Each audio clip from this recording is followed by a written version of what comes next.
গেছে বিজেপি। এমনই আশা নিয়ে ভোটের কয়েক মাস আগে থেকেই ভারত মাতার মূর্তি, বজরংবলীর রথ, রাম মন্দিরের মডেল তৈরি করতে শুরু করেন পূর্ব বর্ধমান জেলার ভাতার থানার ভাটাকুল গ্রামের বাসিন্দা কাঠশিল্পী দম্পতি। সেই আশা পূরণ হয়েছে। বিজয় মিছিলের সময় কাঠমিস্ত্রি বংশগোপাল নন্দীর হাতে তৈরি ভারত মাতার মূর্তি, রাম মন্দিরের রেপ্লিকা সঙ্গে নিয়ে গ্রামে ঘুরবেন বিজেপি কর্মীরা।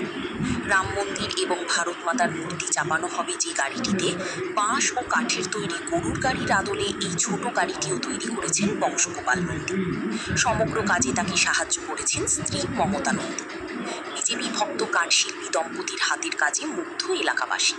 সকলেই প্রশংসা করছেন তাদের হাতের কাজের।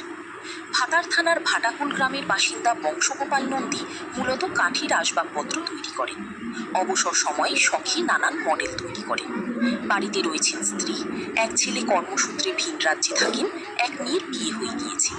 স্বামী স্ত্রী দুজনের সংসারের কাজ সামলে স্বামীর কাজে হাত লাগান স্ত্রী মমতা দেবী। স্থানীয়রা জানিয়েছেন বংশগোপাল নন্দী শুধুমাত্র কাঠের মিস্ত্রি নন, একজন দক্ষ শিল্পীও। কাঠ খোদাই করে সূক্ষ্ম কারুকাজে নানান মূর্তি ও মডেল তৈরি করেন। বংশগোপাল নন্দী জানান, নেহাত শখ করেই তিনি ৩-৪ মাস আগে থেকেই ভারত মাতার মূর্তি এবং রাম মন্দিরের মডেল তৈরির কাজ শুরু করেন। গাড়িটি কয়েকদিন আগে তৈরি করেন, এটাকে রথ হিসেবে ব্যবহার হবে। তার উপরেই 2 মডেল চাপিয়ে বিজেপির বিজয় মিছিলে গ্রাম প্রদক্ষিণ করবেন স্থানীয় বিজেপি কর্মীরা। তবে এই রথ, ভারত মাতার মূর্তি এবং রাম মন্দিরের রেপ্লিকা বিক্রি করতে চান না বংশগোপাল বাবু।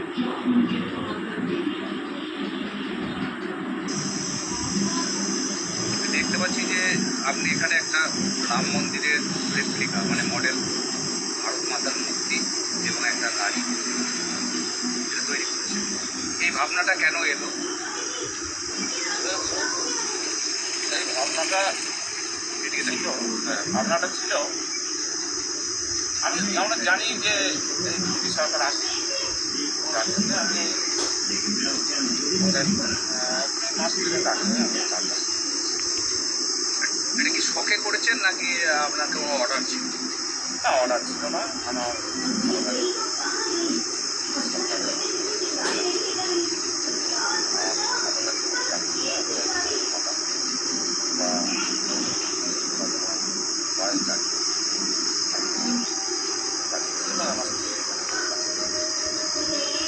সম্পূর্ণ কি কাঠের? হ্যাঁ, আপনার যে ভারত মাতারা দেখছেন এই ভারত মাতার মধ্যে কোনো মাটি নেই। ওই গাড়িটাকে চাপবে তো, যার জন্য মাটিটা দেওয়া হয় না, তো অন্য কোনো যে সাঁটা ফাটা দিয়ে রয়েছে ওটা তো কাটে। এখান আগে স্যার ওই গাড়ি আগে ওটা 1.5 মাস আগে আমি মাছ নিজে একাই কেটে নিয়ে এসেছি। নিয়ে এসে অবশ্য তখন প্রচারটা একটু কম করেছিলাম, এই কারণে যে মনে বিশাল একটা জোর ছিল যে আমাদের রাম রাজ্য আসছে, এটা একটা জোর ছিল। কারণ আমরা বাস স্ট্যান্ডে যাচ্ছি বা যেখানে যাচ্ছি সেখানে একটা মানুষের আবহাওয়া দেখে বোঝা যাচ্ছে যে আর কোনো ব্যাপার নাই। আমি নিঃসন্দেহভাবে আমার মনে 100% ভরসা যে আমি ভারত মাতা বা এই বদলং করে এই গাড়ি করে আগে ভাগ করতে। এই গাড়িটা কোনো নাম কে রয়েছেন? আর দাদা তো কাঠের কাজ করেন, আপনিও কি শিখে গেছেন? হেল্প করেন? হ্যাঁ, আমি হেল্প করি। আর ওকে আমি মানে সব কিছু দেখিয়ে দিই। ওকে আমাকে ডাকে যে এটা ঠিক হয়েছে, আমরা হ্যাঁ এটা ঠিক হয়েছে, এটা ঠিক হয় না আমি বলে দিই। আমি এমনি করে বলি আর কি, আমাকে জিজ্ঞেস করে, ওর ভালো লাগে, আমিও দেখিয়ে দিতে ভালোবাসি। হ্যাঁ, তাহলে বাড়ির রান্না টান্নার কাজ সামলে এটা করছে। হ্যাঁ, আমরা দুজনা আমরা খুব ভালো আছি। ছেলে বউ নাতি বাইরে আছে, আমি বিয়ে দিয়ে দিয়েছি, আমরা দুজনে খুব সুখী। আর এইটা আমরা দুজনে খুব ভরসা করেছিলাম যে বিজেপি সরকার আসবে।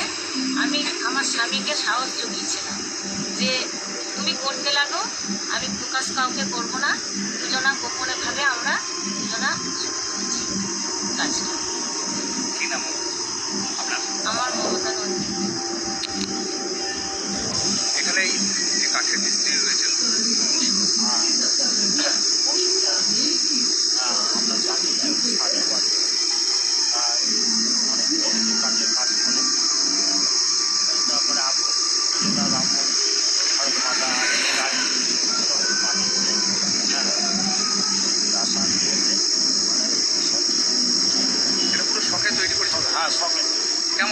করে কেমন? আজ ভালো। কী নাম আপনার?